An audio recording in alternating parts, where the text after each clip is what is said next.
Well, hello, lovely star viewers, beings, beautiful people. Welcome back to this channel. If you're new here, I'm Louise Eddington, also known as Lumina or a Wisdom Weaver, your cosmic guide through the spiral weave of astrology, myth, and magic. So don't forget to like, subscribe, and hit the bell to stay in sync with the cosmos. And if you're ready to go deeper with the stars, please check out the Spiral Weave membership, and you'll get monthly Ask Me Almost Anything calls, bonus tarot spreads, and various other kind of rewards and benefits, and access to a private question form if you can't attend the monthly Ask Me Anything call, and it's always recorded. So the portal's ready, open, and if you're ready, the call is this coming Thursday, June the oh, I've not changed my calendar. June the 5th is the call. So on the way to this full moon. Sorry about this. Let's change my calendar. Oh no, you can't see it anyway. That's me. Very anyway. Now then, let's dive into this Sagittarius full moon coming up on June the 11th. And oh my goodness, the stars are not holding back on this one. And boy, am I feeling it, because my sun is at 21 degrees Sagittarius and the full moon is at 20 Sagittarius. So this is kind of mutable Grand Cross madness. I'll look at all the aspects in a minute. It lands at 20 Sagittarius, as I said, on a 11 day, the number of divine insight and portals, and an 8 universal day, bringing karmic reckoning, power, and embodiment. And 20, of course, is 2 plus 0 is 0, but the 0 always amplifies the number that it's with, and 2 is known as the number of the divine feminine. I always think of it as kind of like this, you know, devotional kind of number, kind of almost like a kneeling woman, and it is a divine feminine number. So anyway, we have this full moon in Sag, and I will look at the astrology in a second for you, but it's the sun's in Gemini opposing, and the nodes are in Virgo and Pisces, and the shadowy Nessus is right on the north node, and Nessus is at 21 degrees Pisces, almost exactly squaring the full moon. So, but we're going to give you a sneak peek of the card. Let's just say it does not pull any punches. The 5 of Blades. Stick around for the full reading at the end, because it's not an easy card, this, and this is not an easy full moon. All right, okay, in my opinion. So it's rather an initiatory firestorm altogether. So let me just look at the aspects. I'll show you the chart, and then I'm just going to talk about what it all means without going into too much astro detail. So here's the full moon. The moon is in Sagittarius, which is Jupiter guided. The sun is in Gemini, which is Mercury guided. So hold that thought. The south node square to the full moon is also Mercury guided, and the north node is here in Pisces, and the traditional guide for Pisces is Jupiter as well. So this is really astounding. We'll come back to Nessus, but it's important to remember who the guides are for this full moon, because Jupiter and Mercury have just both moved into the sign of Cancer, the sign of nurturing, protection, family, basis of safety and security. The two met exactly at the very anaretic degree, the last degree of Gemini, and then both moved into Cancer. So there's a real theme about safety being threatened here in many ways.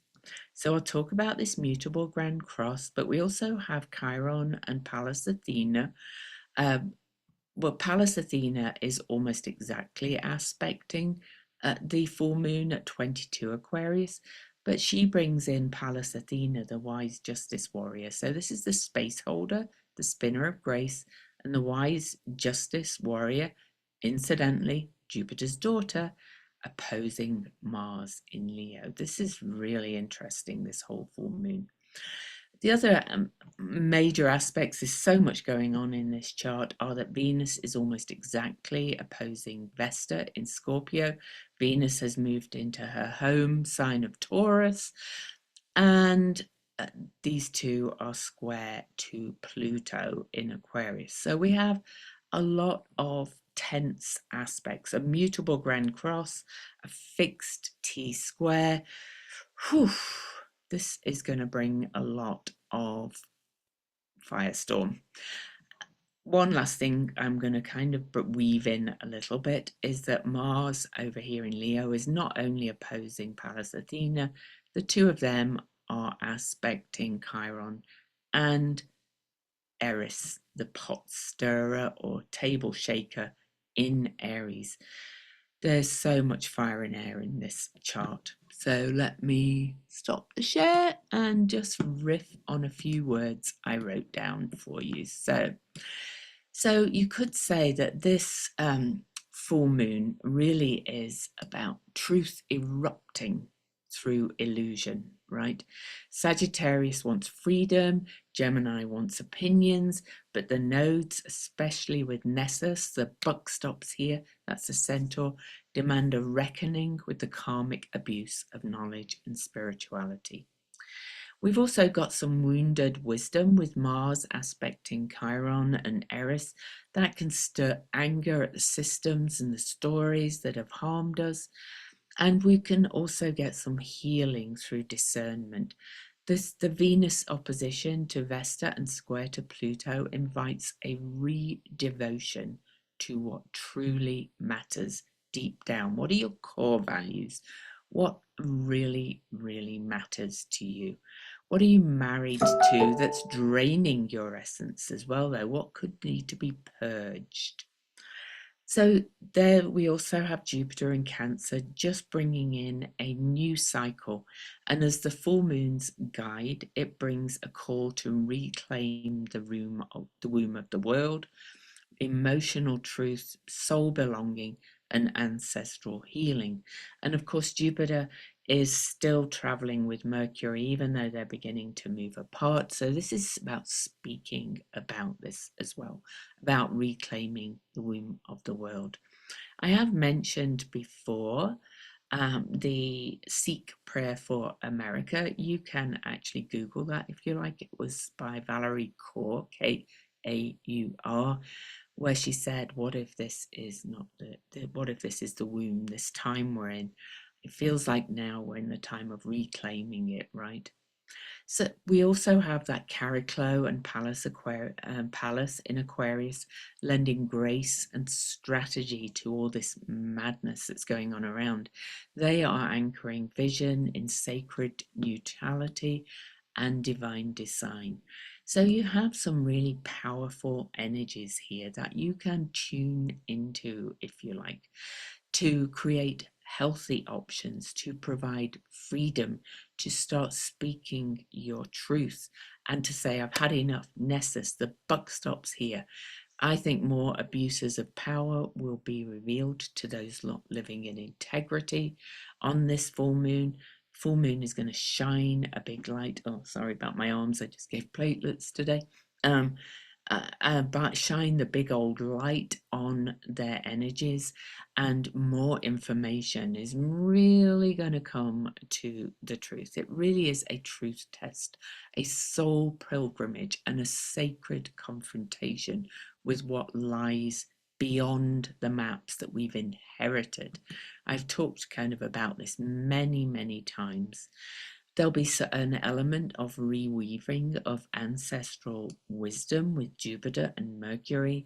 They're in Cancer, in the sign of the family and the ancestors. There'll be liminal voices rising and old soul maps dissolving.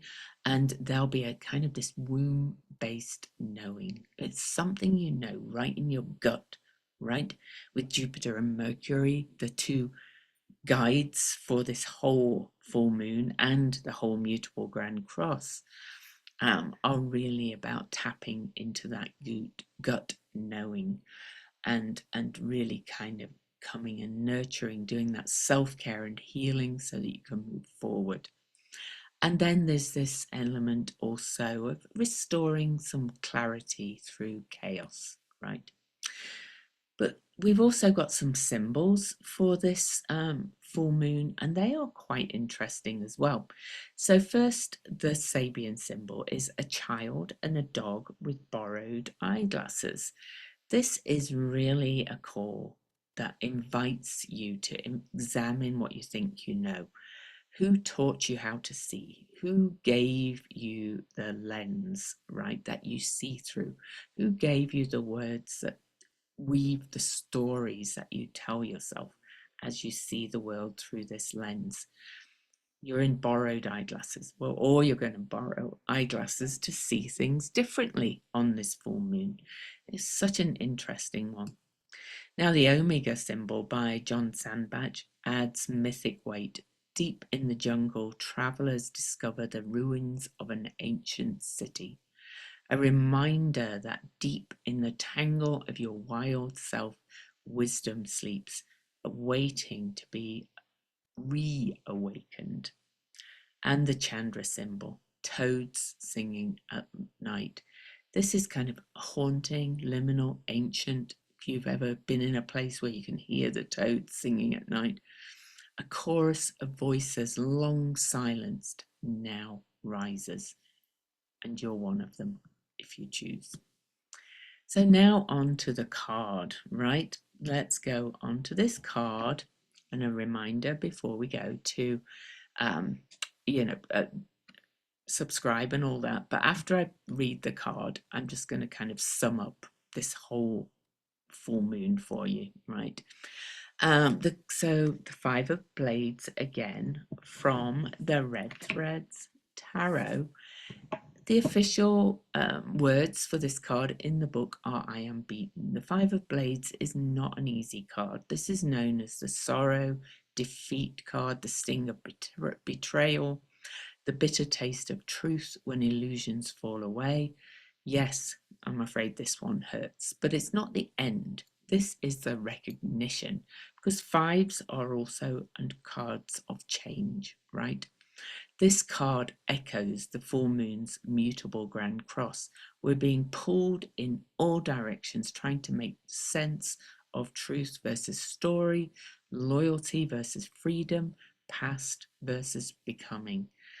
With Nessus square the moon, old wounds will arise, likely, for many of you. Abuse of power, spiritual bypassing, coercion dressed as care. The Five of Blades says you've been here before, but now you can see it. This is the moment when the child realizes the glasses were not helping them see. Those glasses from the Sabian symbol, they were distorting the view. The travelers discover the ruins and remember what was lost. The toads sing and the forgotten ones speak. So the Five of Blades is not your final chapter. It's the blade that cuts through the lie. It's the sorrow that births sovereignty. It's your firelit vow, never again. The full moon is likely to reveal betrayals, inner and outer, but it also offers you the clarity to choose a different path, to name the wound, to name yourself. So the full moon is wild, luminous, ancient. It's asking you to look again, not with your borrowed lenses, or to borrow some different ones, but with the wild eyes of your original self. This is a shift in perspective, taking on that second attention, right? It's not comfortable, but it's true. And truth, like the toad's song in the night, echoes long after the noise fades. Let this full moon strip away the borrowed so you can finally see with your soul. If this resonated, leave a comment below. I'd love to hear how this full moon is showing up for you. And remember to subscribe, give us thumbs up, check out the spiral weave if you're ready to dive deeper, and go howl at the moon on this powerful full moon. Sing like a toad, and remember, You are the ruin and the rebuilder, the wild one and the one who sees. It's a big one, people. So look after yourself.